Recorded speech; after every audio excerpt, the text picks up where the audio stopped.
Hello folks, and welcome to a new episode of Tech News, this time on a Saturday. You saw the title there. We have a ton of fantastic news to cover today, so make sure to watch this till the end. This, by the way, is episode 10. Let's go ahead and jump in.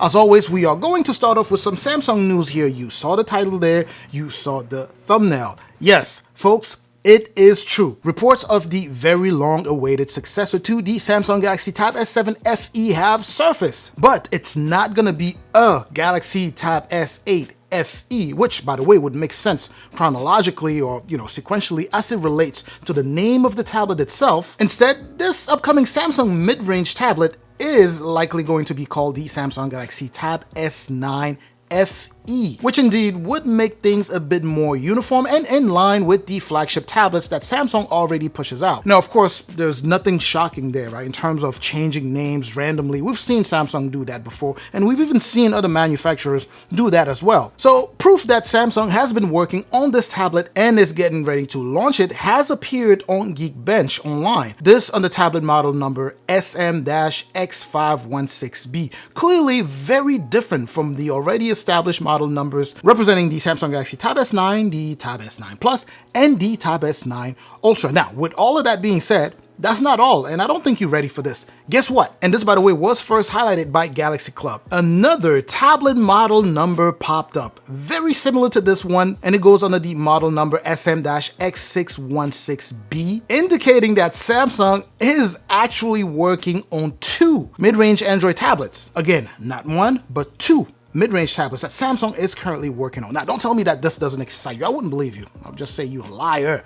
Show me someone who doesn't believe that this is exciting and I'll show you a liar. This is amazing. But then again, if you think about it, it makes sense, right? Because remember, what did Samsung do last year? They dropped a reinvented version of the 2020 Galaxy Tab S6 Lite, which, by the way, is a good tablet, as opposed to dropping a true sequential replacement to the Tab S6 Lite, right? And on top of that, we didn't even get a successor to the current Samsung Galaxy Tab S7 FE, which is also Samsung higher trim of a mid-range tablet. So I'm thinking, and this is just me thinking out loud, right? So I'm thinking Samsung may be working on a way to make everything a bit more uniform, right? So by coming with two at the same time and just kind of making everything align, even just name-wise, as it relates to the name of these tablets, and making everything kind of align with the current setup that they have with the flagship tablets, it will be a way to set up or, kind of build some level of consistency with the way they push out the next iterations of the successor to both the Samsung Galaxy Tab S6 Lite, but also the Samsung Galaxy Tab S7 FE. Now, that's enough of me salivating on just that part of the video. Let's go ahead and take a look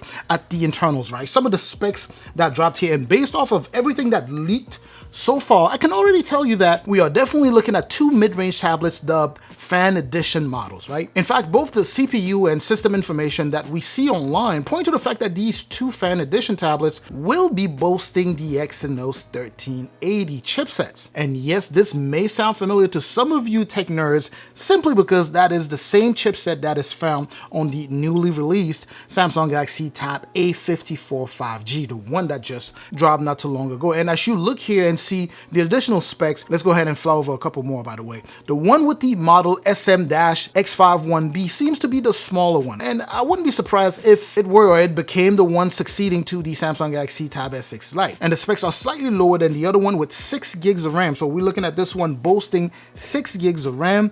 I'm anticipating it's going to be 128 gigs of internal storage. That's what I'm anticipating. But according to the leak, or according to what we found on Geekbench here, it is exactly 6 gigs of RAM. No words on the storage. Same with the next model, the SM-X616B. No word on the internal storage, but it will be pushing 8 gigs of RAM, so 2 gigs more than the 516B. So again, I'm anticipating 128 gigs of internal storage for this one. Again, my take, just my guess here. But in terms of RAM, what we have online is 8 gigs for the 616B and 6 gigs for the 516B. Both are set to come out the box loaded with Android 13, of course, with the latest iteration of One UI. More speculation, of course, on the naming convention of both tablets, but we all have a general idea of what they will be calling these two tablets, right? So it wouldn't be too far-fetched to see words like, lite or Plus or Max, so keep an open mind as we go forward and as we are expecting these tablets here. Now, very quickly on the flagship line, we have seen some renders of the Samsung Galaxy Tab S9 pop up, and you will notice the same design language here, which, as I mentioned last time on the last episode of Tech News, I don't mind this design because I think it's already pretty dope, but you will definitely notice that there are some slight changes here, notably on the back there with what appears to be individual camera lenses as opposed to a solid camera module block like what we've seen in the past, right? It kind of mirrors, or this particular iteration kind of mirrors what is found on the Samsung Galaxy S23 series. And another thing that I want to go ahead and call your attention to is that if you pay even closer attention to the design here, you will notice that the micro SD card slot is missing. Now, I'm not saying that we won't have a micro SD card here or that you won't have the ability to expand that internal storage. It could be just kind of an oversight during the design of these renders, but I want you to keep that in mind, right? So we've lost the headphone jack, and here, based off of these renders, we don't seem to have a micro SD card. I would be very upset if Samsung went ahead and got rid of that. I definitely would be.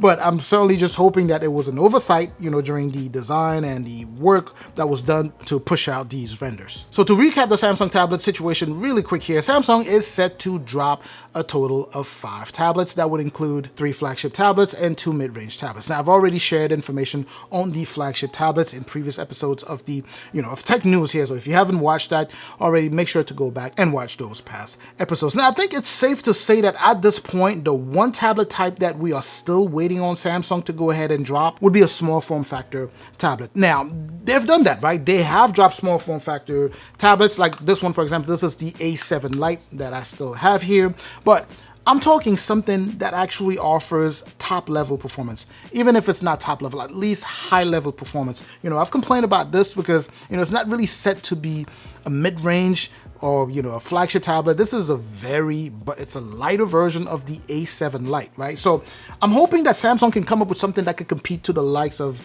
I don't know, the iPad mini, for example. So that seems to be the only thing that they're missing. The closest thing we have to that would be the Galaxy Z Fold 4.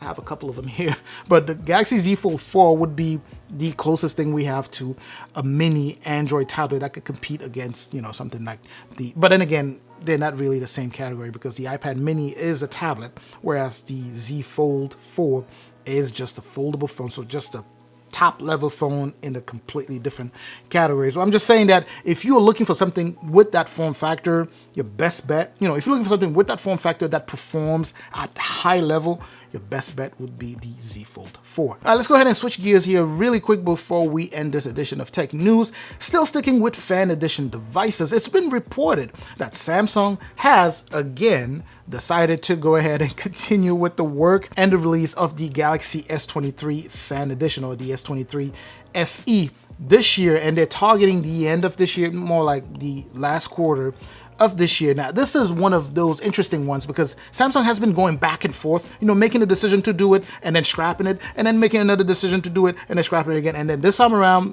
apparently, they're sure that they're going to drop it. So look forward to seeing that. And in terms of specs, what we are looking for, what we are expecting from the upcoming Galaxy S23 FE here would be an Exynos 2200 in terms of the chipset. Now, some people had been speculating that maybe it was going to push a Qualcomm chipset, but it looks like Samsung is not going to be outsourcing that. They're going to go with something that's actually already known because this thing was actually found on some other Samsung devices last year. So that's what they're looking to include on the S23 FE. So that's all we have on the S23 FE so far. So to those of you who are fans of this particular line, I will make sure that I stay updated on this and continue to share with you as I get news on this one. I think it's a good point to go ahead and stop here. This is actually a longer edition of Tech News here, and I'm glad you stuck with me till the end here, and that's all I have for this edition.